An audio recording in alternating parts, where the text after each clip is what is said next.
Oh man, that was great!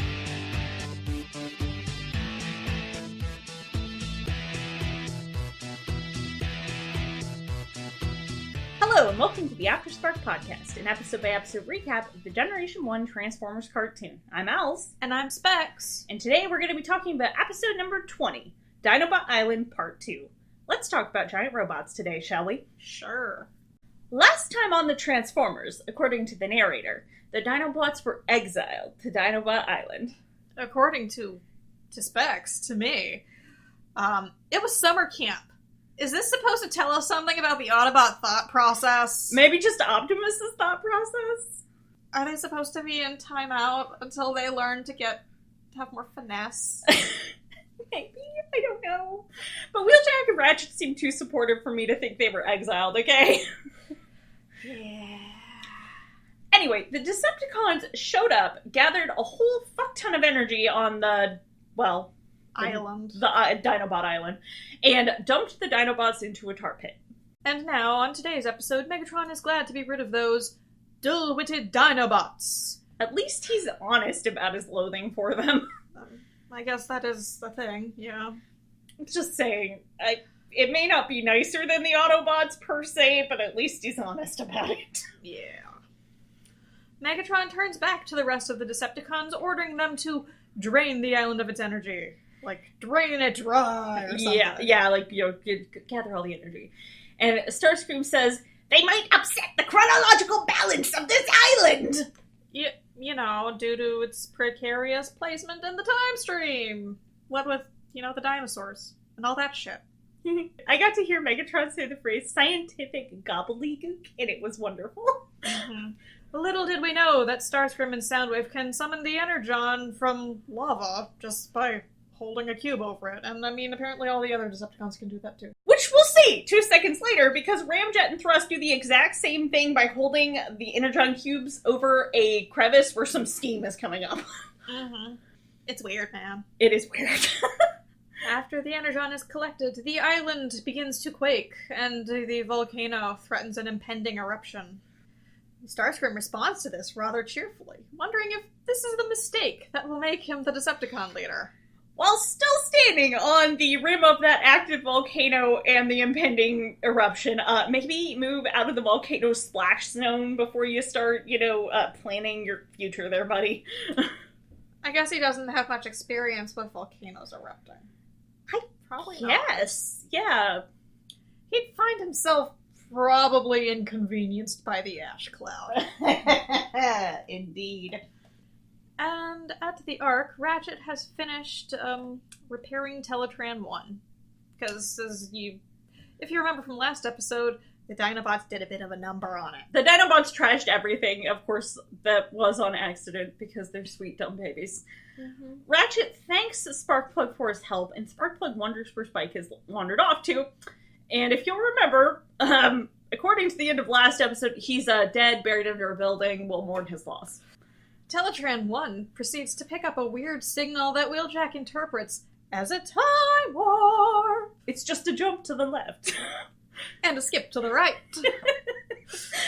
Apparently Wheeljack is able to pinpoint that the time warp is near the library. Yes, the library. Where Spike and Bumblebee were last episode. Mm-hmm.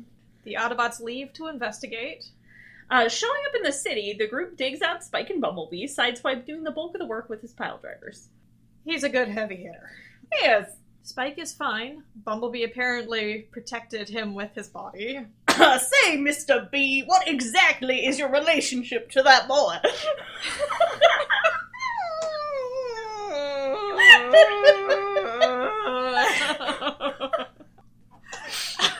The Autobots come face to face with the rampaging mammoths, and their accompanying weirdly stylish barbarians. I think the VA doing the barbarian gibberish might be Ratchet's voice actor. I cannot substantiate this in the slightest, but come on, we know the guy can do some first-class gibberish. Mm-hmm. Ironhide then moves to wrangle the mammoths, but not before Optimus says what quite possibly, in my opinion, might be the dumbest line in the entire series. Remember, those creatures are flesh and blood, not unfeeling machines like the Decepticons. Keep telling yourself that, Optimus. buddy. Pal. Friend of mine. Okay, but I just don't understand how anyone can look at many of the Decepticons, but especially fucking Starscream, and say that is an unfeeling machine. He has many feelings. Most of them are varying degrees of screech, but they're still feelings. Self-entitlement. Self-entitlement, anger. All of the cons are quite good at anger, except maybe Soundwave. Soundwave's about the only one I'm gonna not call you out on, even though I'm pretty sure he's got feelings. And a lot of wine thrown in there. Yeah. Starscream is excellent at wine.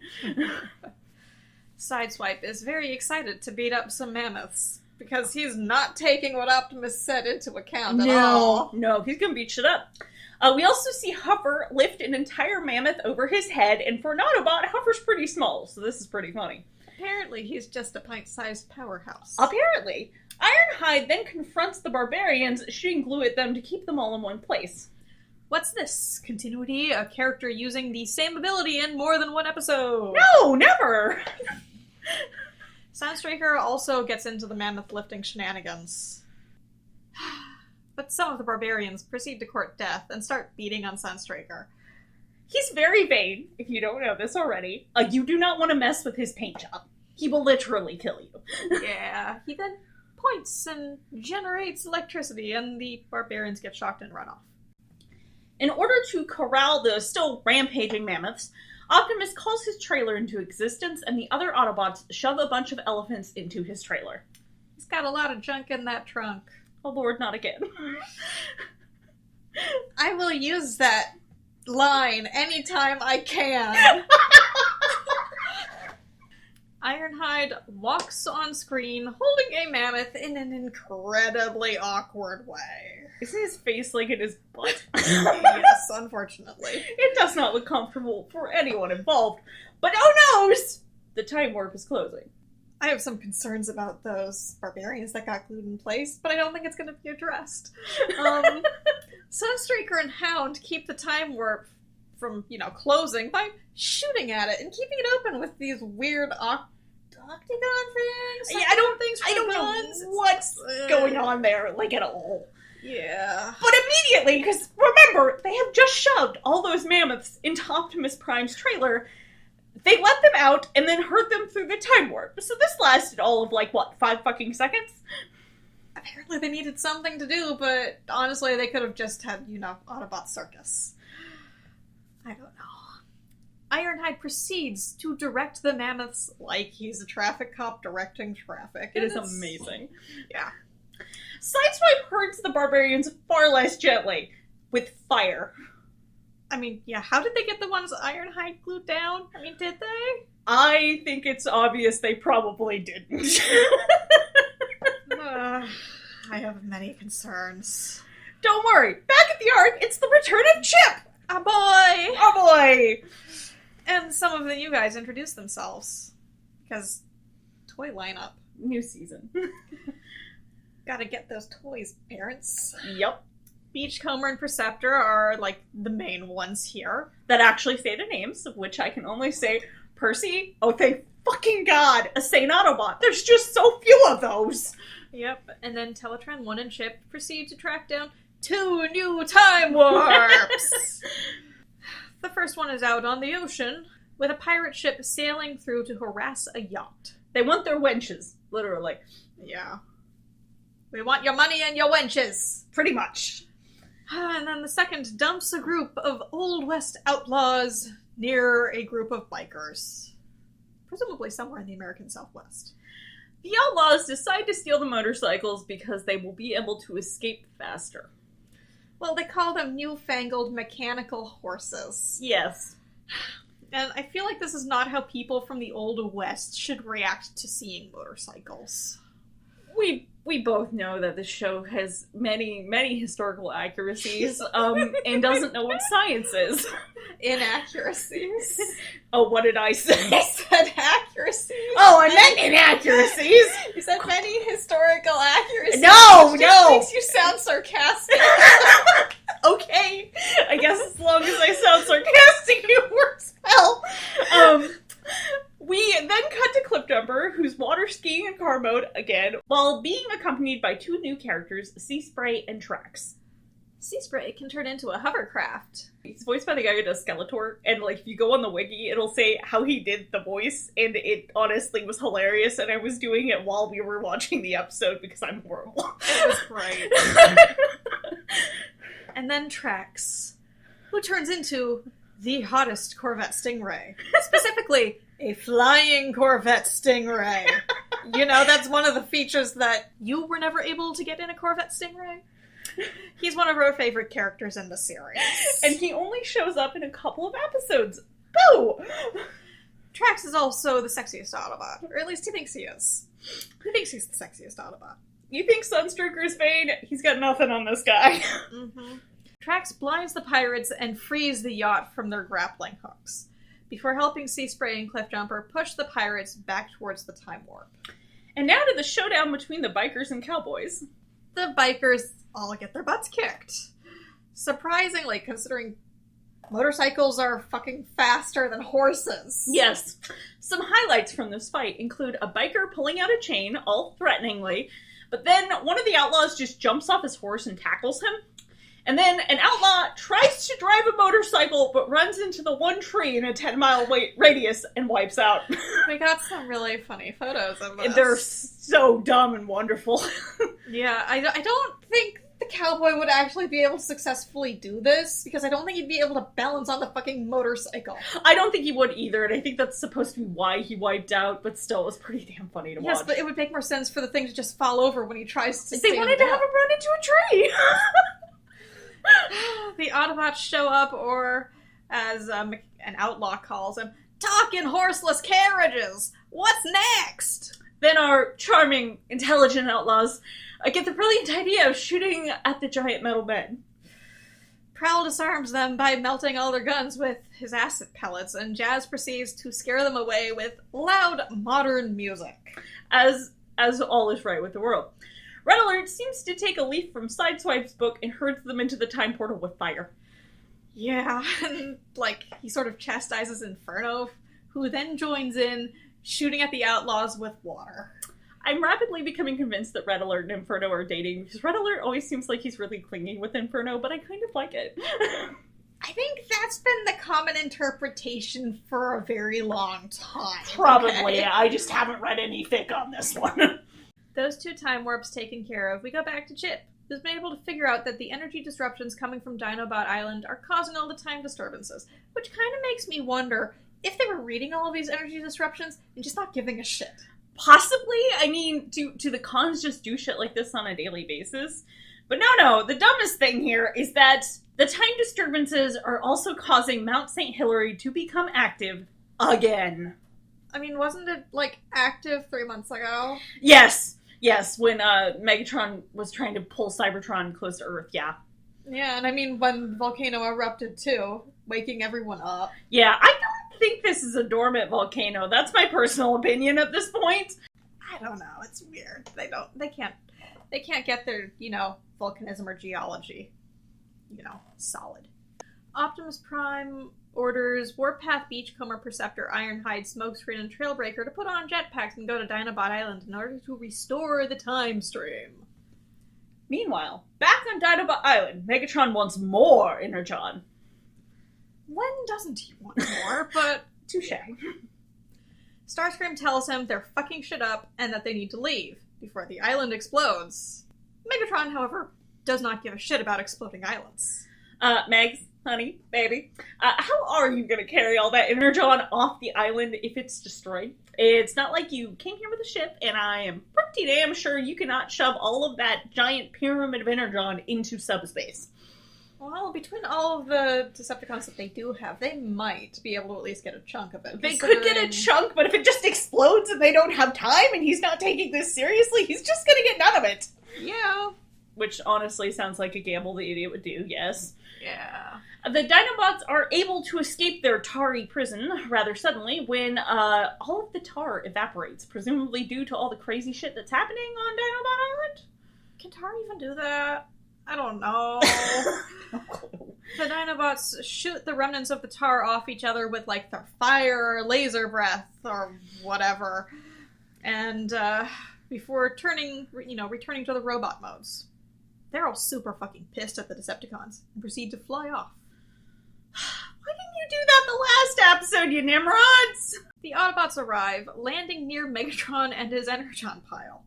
Optimus has somehow reached the conclusion that if they remove the energy from this area, then the entire galaxy may crumble. And unless Percy came up with that theory on the jaunt over here, you're full of shit, sir. Who the fuck knows? Megatron knocks Optimus on his ass with a well-placed shot from his fusion cannon. Megatron then orders an attack, with Starscream shouting an order to attack from the air, causing, the Seekers and the Coneheads to all attack. Yeah. Warpath hits several of the attacking Seekers before he and Percy are knocked down. Megatron and Optimus continue to fight, as you do. Megs proceeds to tell Soundwave to prepare to receive before transforming into gun mode. Well, is that what we're calling it nowadays? Apparently.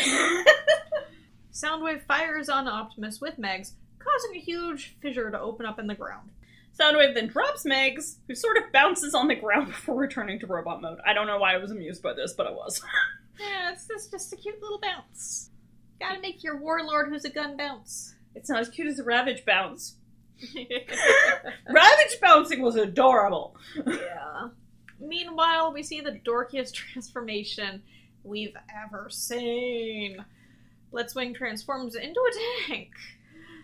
He's a triple changer, for the record. However, his head is still visible in the tank mode, and it looks super goofy because he's his face down. Yeah, but it's still obviously his face, and then he just drives off.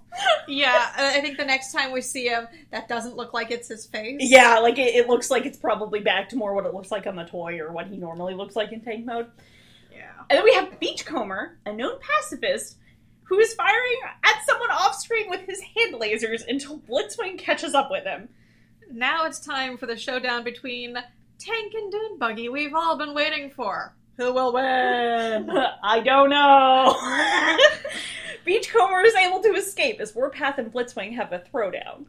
The Dinobots arrive unseen, with Grimlock rallying the actual dinosaurs to fight for them. His name is Grimlock, and he speaks for the dinos.